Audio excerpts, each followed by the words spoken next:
Where do you feel this idea of candidate experience really kind of hit that tipping point where now everybody's talking about it? I think Chris Hoyt and Jerry Crispin from Career Crossroads really made some inroads there. I know other people started to realize that it's broken. And you run into a guy like me who's working for a small government contractor, you know, and I'm winning against Microsoft. I'm winning against Boeing. I'm winning against all of the SAIC, Leidos, all of these big companies. I'm beating them. I'm getting the candidates that are taking my offer and not theirs because they want to come work for a company that has someone like me as the front of the company. I'm the face of the company. I also believe in working with hiring managers. I've canceled hiring managers. I'm like, you can't ask those types of questions. I sit in on meetings. I sit in on interviews. I want to hear what's going on. Yeah. I was also a compliance officer. So I was EEOC, I was OFCCP, I was the SME. And I was like, okay, guys, it's a new ball game right now. It's a new ball game. And there's just things you have to do and have to comply with. And it's just also being human. I mean, you know, there's just certain questions you don't ask, but it's also the attitude and the attitude from the manager because, listen, they're going to be reporting to you. So if they don't feel comfortable with you, they're going to go take a job someplace else. And that's how I used to beat out all of these large companies because they'd all come in, they look all the same. They all come in with the same suit, white shirt, you know, red or blue tie, dark suit, Monday through Friday, no tie on Fridays. And it was just, you know, and it was just sort of like, okay, this is weird. You know, I didn't say that don't wear it, but, you know, say that you will be different here. You will have a good time. You will be taken care of. If you have problems, these are the people you talk to and you call. I worked for companies where people were terrified of HR. That's totally the wrong way it should be. I mean, human resources I just read an article somewhere, it's like, put human back in human resources.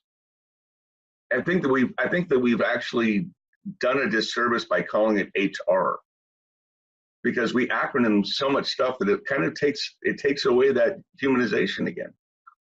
Mm-hmm. It is human resources, which I think is just a bad name all the way around. Yeah. I just don't like that title. What would you call it? I don't know. I've never really put a whole lot of thought to it, and that's really my fault because when I managed people, I always said, if you have a problem, come with me with a solution.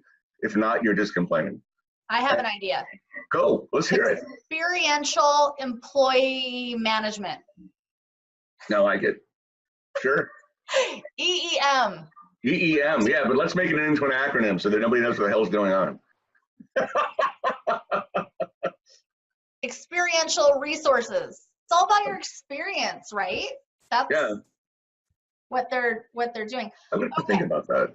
So here is, so we're talking about the candidate experience and kind of where this tipping point was, where suddenly now we're making it like, okay, we need to take better care of candidates because maybe they're green now and they're just graduating college and they don't fit the role that you need, or maybe they're not interested, whatever the case may be. But then they're a senior level, and then they're a manager, and then they're moving up to a CTO, and that whole career life cycle where you're able to still maintain that relationship is what's critical. Yeah. Right. Yeah. Absolutely. And maybe when you're so young yourself and you haven't had that trajectory, that's not something that you quite understand. So how do you maybe train that in an organization? Once again, it's a top-down thing. I've been with companies where I've had senior VPs come to me and say, "I'm hearing a lot of good things about you from my managers. You're getting them really good people, and I appreciate that."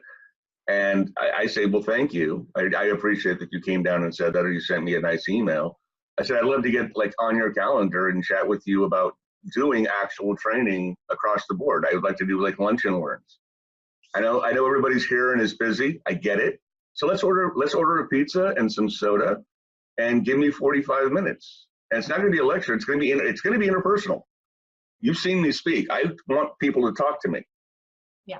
I don't want you in that comfort zone of where you're just being talked to. I'm not a lecturer, right? I'm very much an Aristotelian. I believe in Aristotle's thought of free thought, and everybody gets a voice and has a question. And I love that. And I've had a lot of hiring managers come up to me and say, wow, I never thought of it that way. Because this personalization has been driven out of them so much in these corporations and companies. It's why a lot of people want to go work for a small software company or startups. It's the thrill of building something, but everybody there, you can't do that. You've got to have each other's back. It's, all my military hires, that was a big thing for them. It's like they have a saying, I got your 6, which means 6 o'clock, which is your back is, you're at noon, they're at 6. You know what I mean? And that's something they look for in companies. And, there's companies out there that are really screwed up. And now with social media and everybody's a freaking reporter, you do something stupid and you're going to get caught. I didn't read the whole story on it, and I don't know very much about it, but apparently Walmart slammed their hand in the door because they let go of a bunch of greeters that were disabled or something, and immediately hired them back because the world went nuts. People were boycotting Walmart. And that was just like, oh my God, I didn't even read that. I was staying off of the computer for a couple of days kind of thing. But, it's, now a report just came out on ERE. I think ERE put it out. I don't know. Craig maybe put it out. No, I think it was TechRecruit. TechRecruit. I think TechRecruit probably broke the story. Now Google's saying now that they've underpaid men more than they've underpaid women. Really? Really? Okay. Way to spin doctor that. Okay, this is going to be interesting to see where this goes. Yeah.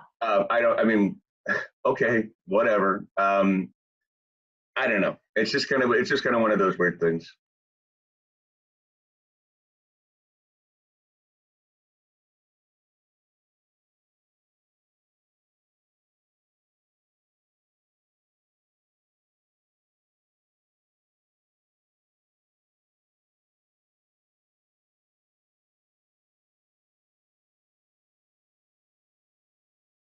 I had a conversation recently, and I felt like you would be perfect to kind of weigh in on this. Oh, no. 10 years ago when I started in recruiting, and the traditional recruitment full desk model where you are posting your position, you're doing the intake meeting, you're posting, you're doing your sourcing, you're doing your calls, you're doing your interviews, you're bringing them in, you're presenting, like the full desk, right? Now, I was speaking with somebody recently and saying how companies, especially internal, larger companies, are moving more towards a model where it's split, where you have a recruiter who just handles the second screening, and you have a sourcer who teams with that person, and it's a separated divide. And so I want to ask you, do you feel like that is something, that model has always been around? Has it evolved into more of a robust model? Yeah, when I first started 22, 23 years ago, there was no such thing as a sourcer. That's what you did as a recruiter. Yeah. I think then they got into this whole thing, well, we don't have enough people, or recruiters then eventually got saddled with doing all kinds of things that isn't recruiting. So they weren't able to do actual recruiting anymore. Now they were inundated with resumes to the job descriptions that were posted. They got saddled by, like OFCCP says there's a definition of a candidate. So any candidate that applies is considered an applicant. You have to reach out to them if they look like they fit the job. So if I have a software developer job and you're a janitor, I don't have to call you. I can disposition you up because you're just obviously not qualified. But if you do have the subset or set of skills that I'm looking for, I have to call you and qualify and find out why you wouldn't be qualified. Mm-hmm. And I have to document all that. Well, that takes a lot of time. Yeah. And, in the corporate world, you're working, I know most recruiters, they're doing an 8-hour day.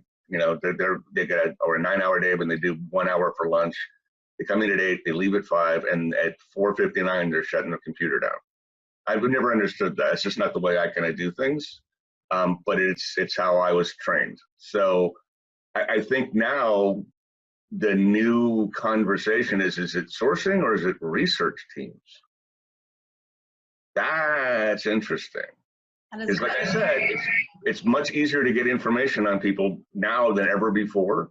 There's plenty of tools that do it. And it's not just emails anymore. I mean, there's really good software products. I'm going to do a quick shout out to Engage Talent.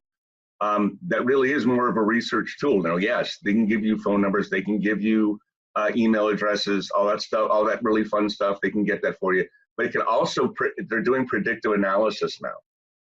And that's the new thing. It's a big thing on Wall Street, is predicting what's happening with a company because of the company's health.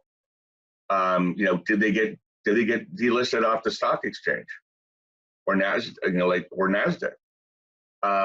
What is their financial fiscal ability? How many, I know a company that went through 3 CEOs in 2 years and got delisted. If I'm a recruiter, where would I want to go hunt? Oh. What do you think the stability in that company is? That's like poaching ground right there, right? It's like shooting fish in a barrel. Yeah. You go into that company and bam, it's going to be very rare that you're going to find someone, unless it's in like senior leadership, is going to want to leave. And even then in senior leadership, they might want to leave. But it gives you a much better, accurate poach mentality. And there are sourcers that are out there, that are actually more research analysts, because they don't want to talk to people. They're introverts. They don't want to do all that first contact. They don't want to get on the phone with somebody. They just want to, they want to find the information. They're hunters. I think that's like, there's a thing, hunter-gatherer, there's the hunters that go out and hunt and the gatherers that grow. I think recruiting has become the gatherers, and I think sourcing has become the hunters. And they're going out and bringing research, by the way, especially in a lot of different industries. You bet your bottom dollar that Amazon wants to know what Microsoft's working on. And Microsoft wants to know what Google's working on. If you ever notice, they're all coming out with the same product at different times, because they go in and poach the team that finished the product. It's like, well, you finished that product, come bring it to us. We'll give you some more money, and you get to do it all over again. Right? I mean, I know I'm talking in IT terms, but this refers to any manufacturing. I know a company that was in desperate need of people who did manufacturing in Ohio, and were having a hard time to find people to move to Lima, Ohio. That's where the factory was.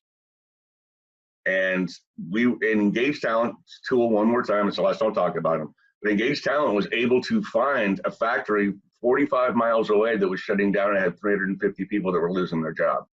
Yeah. And the company just was like, what was that? Like, how come we didn't know this? Like, I mean, literally, like, they were just like, how come we didn't know? I'm like, because you're not using sourcing to its fullest potential. You just want phone numbers and emails. That's not the way it works. Like I said, I mean, it's the research on finding information on people and why they would want to contact you, what's going on with the company, where this might be the company to go hunt from. It's like, I need XYZ type of person. Okay, I'm going to go out and find out what companies have those types of people in the area or in the country. If they're, if we're willing to relocate, and a lot of companies are, they're willing to pay for good talent. So I'm going to go out and find that ABC company, and I'm going to start digging in and finding those people. And there's a lot of ways to do that too, but that's the research piece of it.